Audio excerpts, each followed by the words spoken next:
Welcome to the Utility Safety Podcast.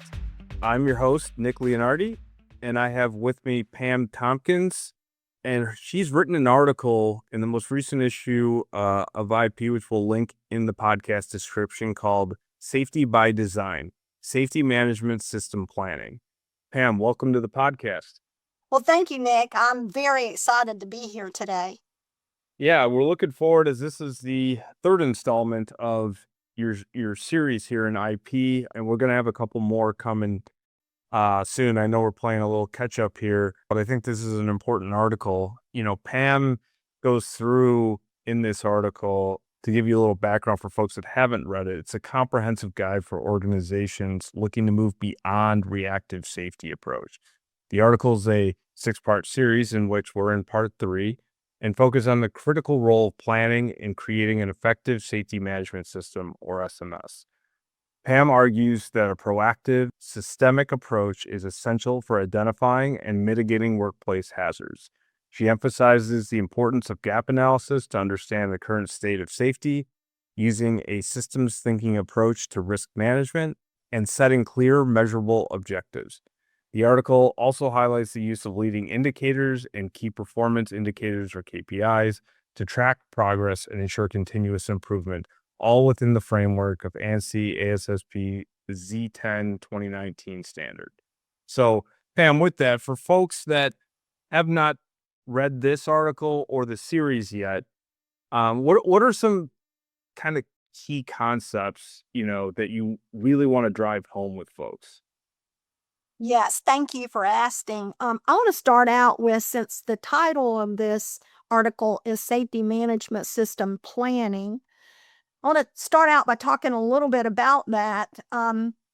Planning, everything we do in life, to me, we have to plan, especially in the world of safety. And that planning becomes, to me, the foundation of every effective, what we're going to be talking about with the safety management system. And without any planning, your safety initiatives, and throughout these articles, I've talked about this word initiative, they often fail to produce any measurable results. So how do you plan? That's kind of one of the major things, and you got to know where you're going to be able to plan for something. So in the article, we're going to be talking about, or I spend a good bit of time talking about, a gap analysis. And with that, it is such an essential piece to identify weaknesses, to evaluate any of your current practices, and really to align improvements with actual field work. And that's one of the major things that we talk about in here, is looking at alignment with everything you're doing in the safety world. And that alignment has to actually match what's actually going on in the field. So that's one of the major things.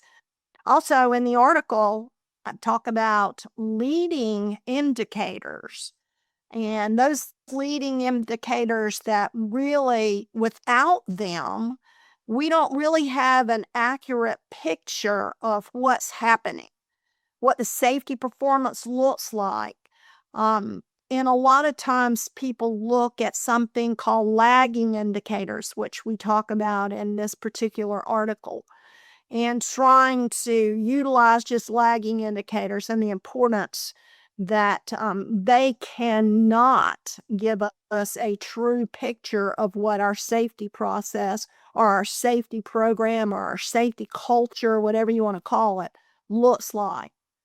Also in the article, we talk about concept of leaders. Throughout all of these articles, we've talked about leaders and leadership, and we're going to connect the dots with that as far as system thinking. And both of those are so critical in prioritizing safety and health issues, and aligning safety and all this with operational realities, what's actually happening. And then also in the article, I talk about the importance of just these SMART objectives and kind of lay out what that looks like. And without SMART objectives, really, we can't keep safety goals achievable and accountable. So it's a very important piece to have. And all of this is discussed around the framework of an ANSI ASSP standard, and that's called the Z10 standard. It's been around for a really long time. In 2019, it was updated. There is some articles or some other pieces that go along with that standard that can help. And in the article, I actually talk about that, and that is some guidance manuals. Needed to get that word out. So guidance manuals that can help you with understanding what all of these things look like and how planning plays such an important role. Yeah, absolutely. It's an important article series you're doing, and this one specifically that we're talking about today. I have a couple thoughts as you were going through some key topics there, or concepts. My first question I was thinking is, your article advocates for, safety by design approach. How can you elaborate, the reactive approach to safety is not a sufficient, way to operate in the modern workplace, or why is it? Yes, absolutely. I totally agree that it is not sufficient. This reactive approach to safety. Honestly, we just cannot wait for accidents to happen and then try to prevent them from happening again. We did that for years in the safety world, and we found out that just wasn't working. So in today's world, it's simply not good enough to be able to do that, to just sit by and wait for something to happen, especially when you're talking about industries such as ours in the electric power side of the house, where you've got all these hazards with extremely high risk and consequences that they can be catastrophic. If we're just waiting for an injury or fatality to take place, it's just too late. That's where this concept of safety by design, the title of the article series, came about. It means that we are going to intentionally build safety into systems, processes, culture, which is a really big word in the safety world, from the very start. Instead of just tracking what I described a little earlier, these lagging indicators. And by the way, lagging indicators are things like OSHA rates, OSHA recordables. It's just what the old look of safety was. Instead of doing that, we focus on identifying what's really happening, and that's looking at hazards, analyzing the risk levels based on those hazards, and designing effective controls before anything happens instead of waiting. I think about this because, a reactive system might celebrate really low incident numbers. And I said this in the article that I've walked into organizations before that had like thousands of man hours logged with no lost time injuries. But after looking at some of the work practices that were actually happening out in the field, it's hard to say this, but I need to. It was really clear that some of these organizations are just running on luck. And let me be clear, luck is not a strategy. Eventually, luck is always going to just run out. So that's why this proactive safety by design, by using tools like gap analysis, leading indicators, system thinking, to close the gaps before these incidents actually happen. It engages middle managers, frontline employees, everyone within the workforce in this planning process so that safety isn't just like after the fact. Like, all right, we build it from the start. We integrate it into all of these things instead of just saying, and safety. Right. And something I was kind of thinking of is like, the reactive approach of the past, or hopefully the past, is, saying, "Oh, well, I'm not going to get car insurance until I get in an accident." You need to be proactive, especially in the safety world when people's lives are in the balance. So I think that's a really smart message to be putting out there. Yeah, 100%. I mean, we've got to be proactive. We can no longer just sit by and wait for something to happen or think that we're okay. We've got Oh, to yeah. be better than that. We've got to be always continually improving in safety for us to know that we have a good, strong safety process. Well, yeah, and with it being in the past, we can look back and say, "Hey, this hasn't changed the numbers, right? Being reactive hasn't worked, so we can't continually um, go down that road, so to speak, if it hasn't worked." So you reference the Z10 standard, the ANSI standard that's been out and updated in 2019. For our listeners who may not be super familiar with it, can you explain the importance of it and how it helps organizations build a better safety management system? Yes, absolutely, I can. The ANSI ASSP Z10, as I mentioned earlier, has been around for a long time.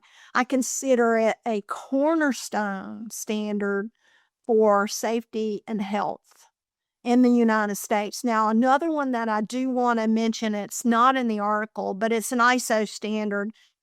And many of you on the line may be looking or utilizing the ISO standard as ISO 45001. It is an international standard for occupational health and safety management systems. Those standards pretty well align with each other. But but either one, whichever one you're using, they are cornerstones that have been, as the one in the United States, I mean, all across the United States, all these years, it has grown, it's improved. It's got excellent information in it.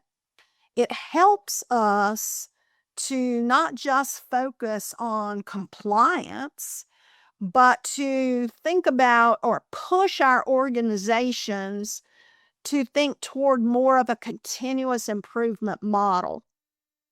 Um, we know that in the world of safety, if you're just in the compliance based world, and I tell my folks this all the time that we work with, is most likely you're going to have a very serious injury if you're in the compliance based world, because rules in the compliance based world, if you just want to follow OSHA standards, they're not going to keep you safe.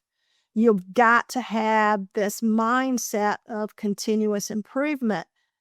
Continuous improvement, it helps leaders and safety professionals identify and prioritize risk. Um, and so, looking at that continuous improvement model that's laid out within the ANSI Z10 standard, it helps give us better ways to look at all these things. Risk, it helps us better to understand why it's important to build objectives in the safety world, and really the importance of creating plans that are actually measurable and achievable instead of just being one off in the safety world. I started my working world in safety of, oh, let me try this because this is not working. Oh, let me try this. Maybe this will work. And I will be honest, I can tell you firsthand, rarely did things work when they're just in a situation of a one off. Um, ANSI Z10 better aligns us to understand how things work together. And if we're going to put something new into the mix, how we do that by building a plan to do it and being able to measure what we're putting in and understand how we can achieve it appropriately. So I think there are four major areas that the Z10 actually helps us with as far as critical steps. So the first one is it can really help your organization determine like what your health and safety issues are or what exist within your organization based on hazards, risk, and system deficiencies. The second thing that it does, it helps you better understand how to prioritize those issues. You have all these things that are happening within your organization. I have clients all the time say, well, where do you start? So the standard is going to help you better understand that you're going to start based on risk, and does a really good job of that. Third, the standard's going to help you set or understand how to set objectives to improve your safety performance. And last is this concept of implementation plan, like spelling out who's responsible for what, how the process is going to be tracked, and how you're going to measure whether or not it was successful, and if you need to keep on that track or you need to change something. So another thing that it does for us is, honestly, it promotes this concept of system thinking.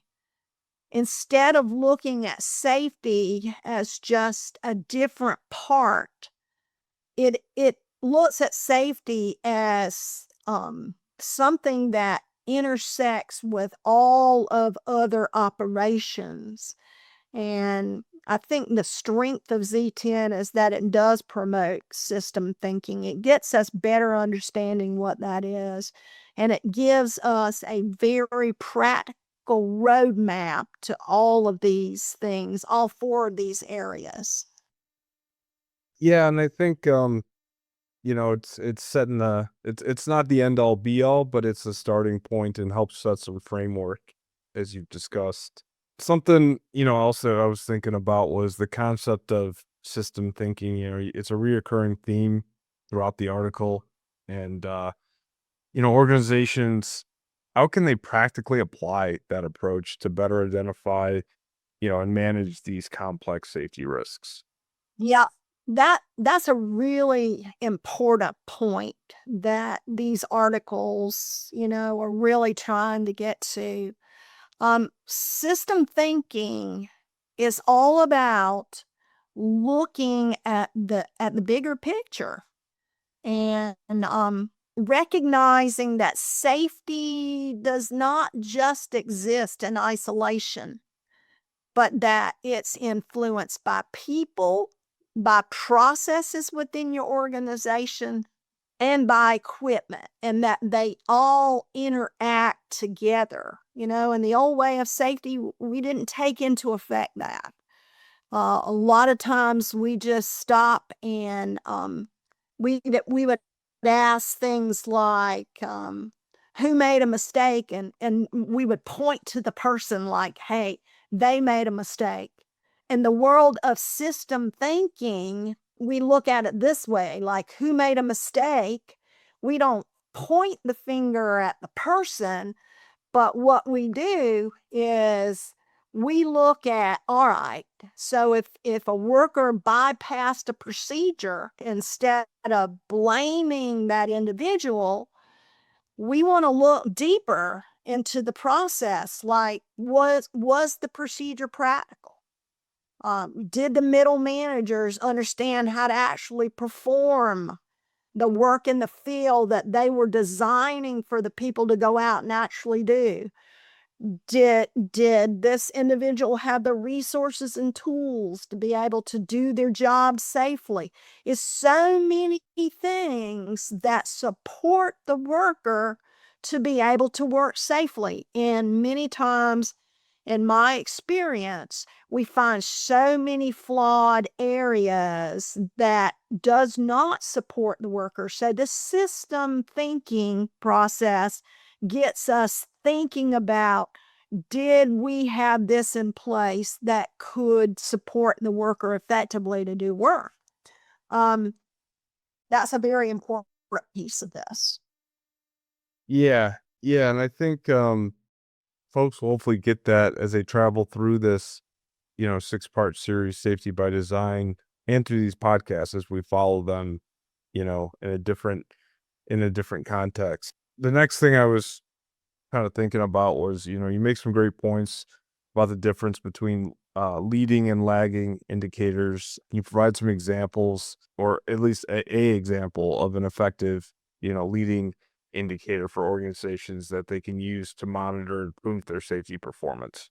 Absolutely. One of the most important shifts an organization can make is trying to strengthen their safety management system is to look at the difference of lagging and leading indicators. Now, organizations that want to stay in that culture of compliance-based safety typically look at the lagging indicators, and we said they were OSHA recordables and lost times, and they really don't tell us what happened.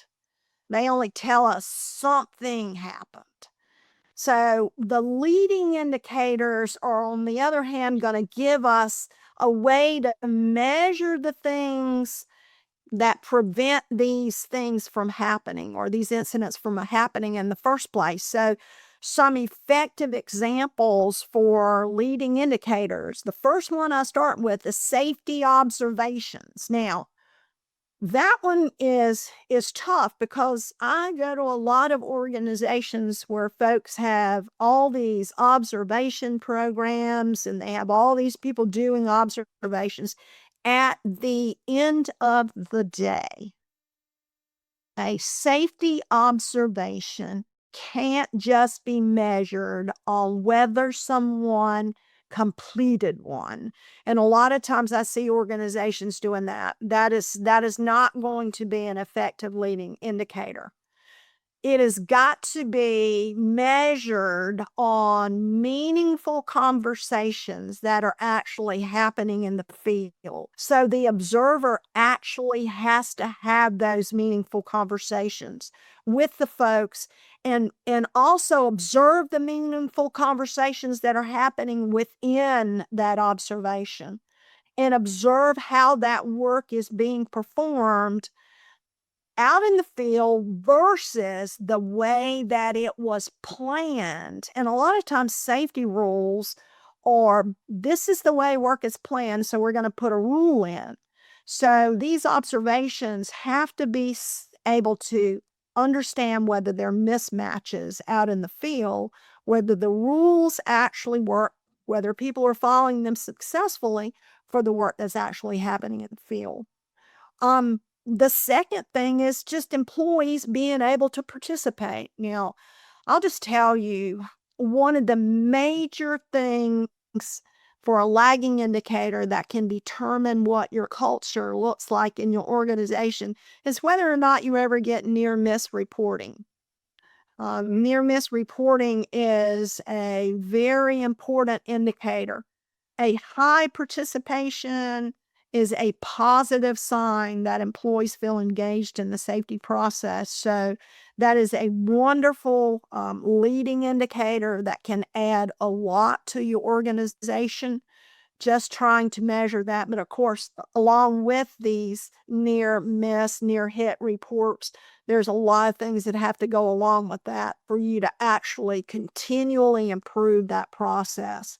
Training effectiveness, not just counting the number of people that are trained, but testing for knowledge retention and observing whether the new skills that people are actually learning are being applied effectively on the job.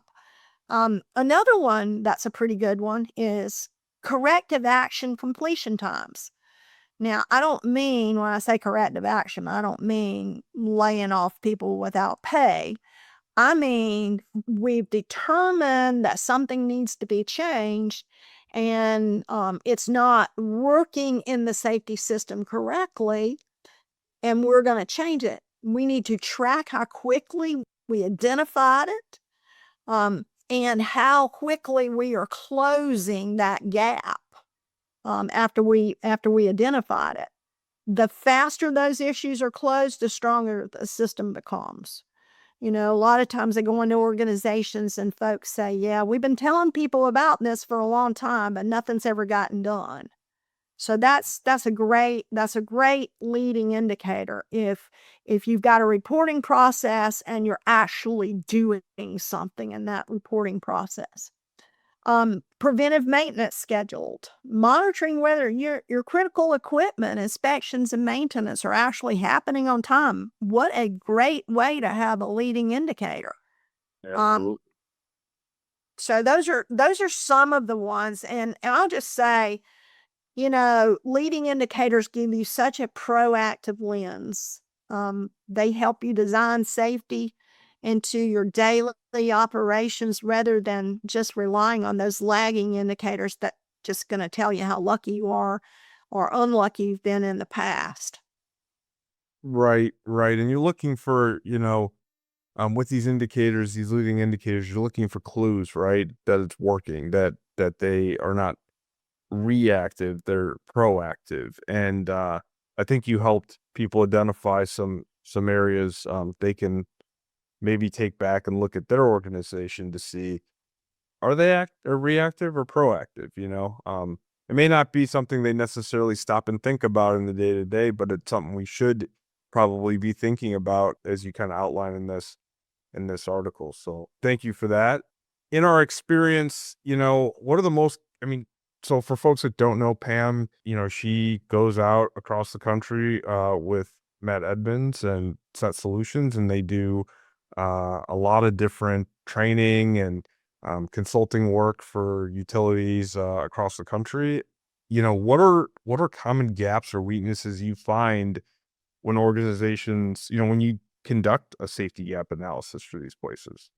Yeah, I'll be honest. That's a really good question because gap analysis almost always uncovers patterns that organizations don't even realize are there.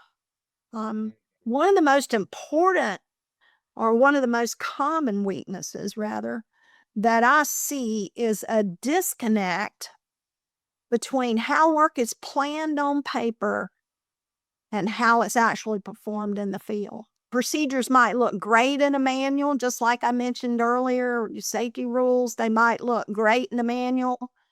Then you go out and you observe real work conditions and you find that employees, they're just improvising because the procedures, they're not practical, or the resources are just not available for them. So that's probably the most. Uh, Okay. Another one though is just this over reliance of those lagging indicators.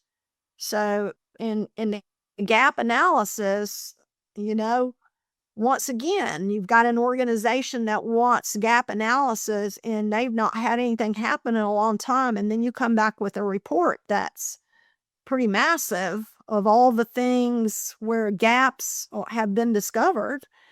And that's tough. That's a tough thing that people have been relying on those lagging indicators. So I think that, I mentioned earlier about people just being lucky with that, but it's tough for the organization's leadership to understand that those lagging indicators just really don't show much. And a gap analysis, when it's done right, can really uncover a lot. Also, I see just some gaps in leadership. I'm just being honest. And several of my articles in this series have talked about middle managers. Now, I'm not here to blast middle managers. I mean, they've got a hard job because they're sandwiched right there in the middle. But a lot of times the middle manager is so focused on their tasking that they just are not seeing the reality of what people in the field are actually facing. So, in a gap analysis, it's important for an organization to know that if the people that are planning work or the people that are over the folks that are working in the field, if they're not regularly visiting job sites or they're not regularly listening to their employees' challenges, they're going to miss important opportunities. I'm going to put it that way, or improvement. So, and then another area is just culture. So, there's organizations that have policies and procedures in place, and employees don't feel comfortable even speaking up, or if corrective actions aren't taken seriously, then the system is just weak. And then finally, I think organizations just underestimate how dynamic hazards are, and by that I mean that when you recognize a hazard today in the electric power world, that hazard is very dynamic. It shifts, it moves. And we have to be able to design safety based on plan work, accounting for how those conditions are actually shifting in the field, because they're going to shift in the field regularly. We can't put our head in the sand on that. They're constantly changing, and if we're not reassessing them regularly, we're going to miss critical risk. Yeah. So those Yeah. are some of the important ones. No, and I agree with you. And something I really like that you said, that the when you're in a room, office, planning this stuff out, things, maybe the middle management or executive team, they're planning out a big project, and when you get out in the field, things are shifting, things are changing, and there's a lot of variables. Not only, you have the job at hand, but maybe you don't have all the right equipment at the time, or you're waiting on something. There's personal relationships, there's culture that you talked about that can shift from day to day between employee to employee. There's weather related stuff. We all know, we've experienced a lot of that. So these variables are changing a lot, and we have to, like you said, design a system to be able to withstand that change and keep our folks safe. So, um, Yes. the other thing, you talked about that I had a question personally on, is you talk about smart objectives. Could you walk us through some practical, or a practical example of how an organization could set a smart objective to address a safety concern? Yes, absolutely. Smart objectives is one of the best tools, honestly, that we have for turning these what I've always considered a broad safety goal into something that is actionable, right? So we might have a broad safety goal that, let's say, an organization's identified a concern with employees not consistently wearing arc-rated face shields. Let's just say that during a switching operation that they're required to have on a face shield. For years, what we've done is we've just had a vague objective like, all right, we have to have more PPE compliance. And a lot of time that's driven from, our leaders, high up leaders, to our middle managers, even our frontline leaders, that, hey, all right, so we've got to have more PPE. We've got to be doing a better job with our PPE compliance. Let's just make sure that we're doing that. It sounds nice, but it's so broad that really at the end of the day, it does very little. So that's what your SMART objectives come about. So SMART stands for specific, the S, M stands for measurable, A stands for achievable, R stands for relevant, and T for time bound. So let me give you an example of just using SMART objectives around this PPE compliance issue. So in the specific area, we would clearly define what needs to happen. For example, we would say something like increase compliance with arc-rated face shield during switching task. Okay, so that's what our objective is. We want to be very specific about that. We want to be measurable about it. So we need to put some type of number on it. We need to know where we want to be. So let's just say in this situation, we want to achieve 95% compliance, but we're going to verify that 95% compliance through field observations. So we're going to measure that. We're going to have something to measure too. And then achievable is we've got to be able to set a realistic target. So in reality, you're not going to go from an issue with face shields one day and the next day have 100% compliance. So if you want to have something achievable, let's say if it was at 60%, then instead of aiming for 100% overnight, then I would drop that to 90 or 95% over a few months and then start growing that as I go, Then my relevant is got to tie back to some type of safety outcome always. In this situation, face shields, they're so critical for protecting workers from arc flash hazards. And especially if you, in your arc flash implementation plan, you have designed areas where face shields are required. There needs to be a clear path to understanding that it is reducing risk for someone to be able to go home and not go to a burn center. And then time bound. So there's got to be some deadline. I see this all the time where folks, certainly hadn't measured it appropriately, but, it just keeps going on and on. So I would say that in the time bound, you want to have something like you want to reach this 95% compliance rate within 6 months. And over the next 6 months, we're going to be at 95% compliance rate. So by the end of your quarter, you're going to increase, or by the end of your 6 months, you're going to increase compliance with your arc-rated shields.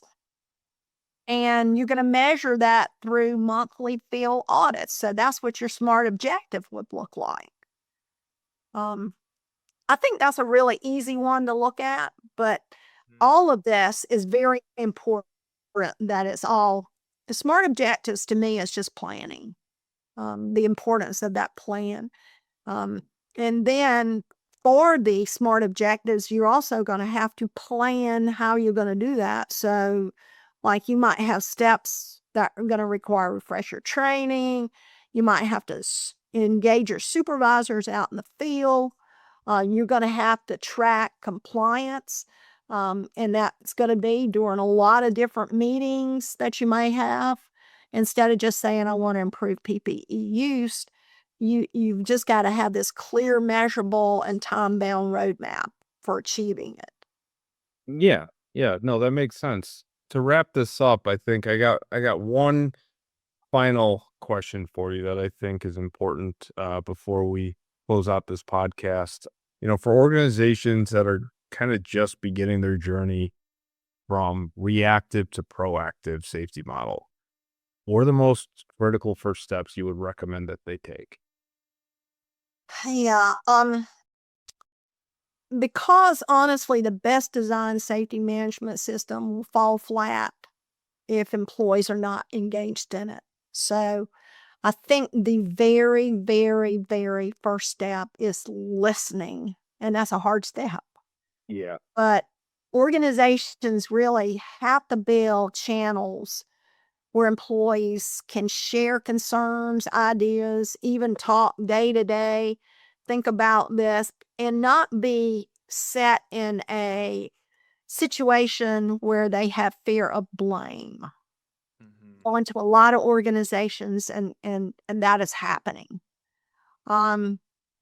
this step of listening might mean regular huddles, anonymous reporting tools, or simply asking the supervisor or having the supervisors ask, what's making your jobs harder or less safe today? More engagement, more conversations, but not just having the conversation, but then acting on the feedback that you get out of those conversations. So to me, that's very important. That's the first step. The second step is an easy one, but I find organizations making it very hard. If you want to have safety, you've got to involve employees in the decision-making process of what safety is going to look like in their workspace. This is something that we constantly within our organization consult with clients on. If you're developing something new, say for instance, a lockout tagout procedure or switching and tagging procedure, if you just have a group of management folks building it out, I'll just tell you that the chances of surviving and that actually being something that's going to work within your organization is going to be slim. You've got to take the people who are actually performing those work tasks to help design that lockout tagout procedure, that switching and tagging procedure. It's going to take longer, and that's why a lot of times organizations don't do that. It is going to take a little longer to involve folks, but when you do, and this is an important piece, when you involve folks in your organization to build all these things out, at the end of the day, you've got to train folks, but your training honestly is going to almost be reduced because people already know, because they were involved in the process. They can answer all the questions. So to me, that's a very important piece. The third piece is recognition really matters in safety. It's so important to celebrate when employees contribute ideas or they identify things happening within your organization. Too often, the only feedback employees hear is when something goes wrong.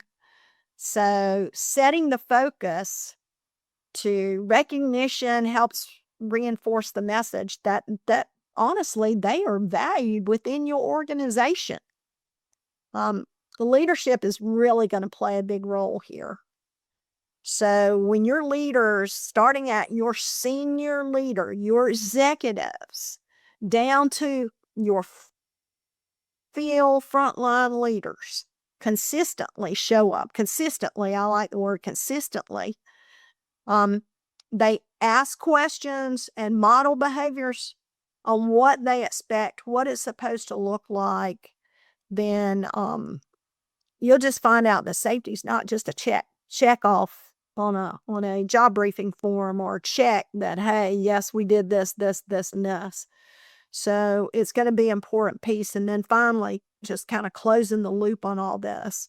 If employees raise concerns and they never hear back from anybody, there's going to be no trust. And you're going to erode your safety culture to what I call just extinction. And in my next article, I talk about that. Share what actions were taken, or at least explain why a particular suggestion couldn't be implemented.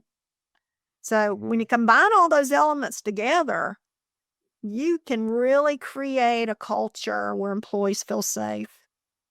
They feel respected, which is a very important piece. And then they're much more motivated to actively shape what safety is going to look like for them and the organization.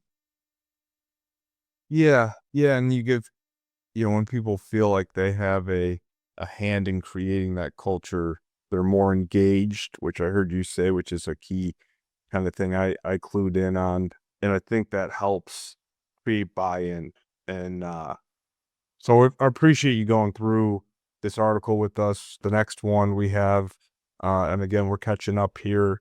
on our side, but will be on human and organizational performance, and that will be the 4th installment of this 6-part series with Pam Tompkins. So looking forward to that. Thank you for all your time and effort and your knowledge and sharing with our audience. And, I want to also mention we do have a OSHA Power Electric Standards course with Pam Tompkins and Set Solutions available at ip-institute.com. I'll put the link directly to that course in the description.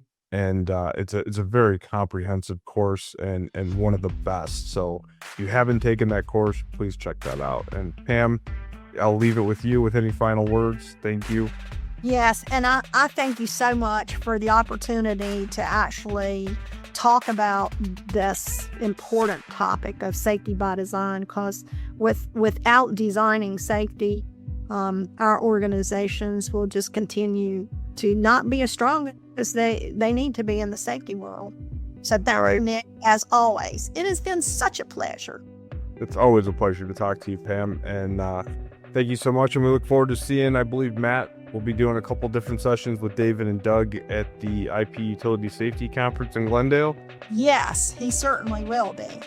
And he's excited to that. Good. We are as well. It's going to be a great conference, and we look forward. And we're always excited to hear yourself or Matt speak. So thank you again for your time, and we'll look forward for your 4th installment here shortly. Thank you very much. Have a good day. You too. Join us for the IPI Forum, a monthly event designed for utility safety and ops professionals. Each session brings expert insights on industry topics, trends, and best practices from leaders like David McPeak and Jim Vaughn. Register once and stay connected to a network of peers, ready to share knowledge and solutions. Don't miss this free opportunity. Secure your spot today and earn 1 certification point. Visit ip-institute.com to learn more and register. The views, information, and opinions expressed during this podcast are solely those of the individuals involved and do not necessarily represent those of Utility Business Media and its employees. It is strongly recommended that you discuss any actions or policy changes with your company management prior to implementation.